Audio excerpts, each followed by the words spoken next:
Dear students, are you really confused by the partial fractions? In this beginner-friendly lesson, you will learn three main mistakes that usually students make. So stay with us and learn. Number one, factor the denominator incorrectly.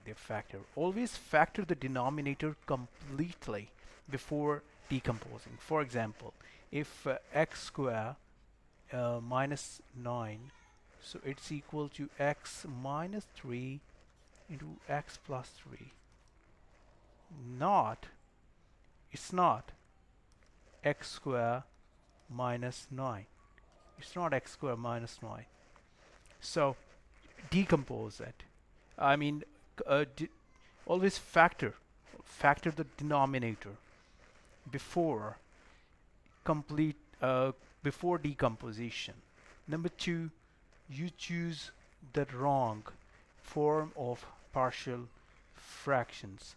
For example, different denominator types require different numerators. For example, the linear factor for this, you will write x minus a.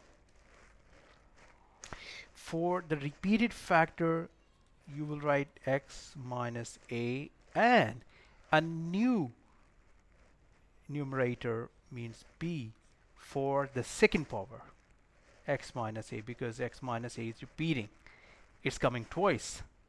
So, and for example, it's coming thrice. What will you do? You will write c over x minus a cube. And then for the irreducible quadratic, what do? For example, it's x square plus 1. It cannot be reduced. So what will you do with that? You'll write a times x plus b. This is important.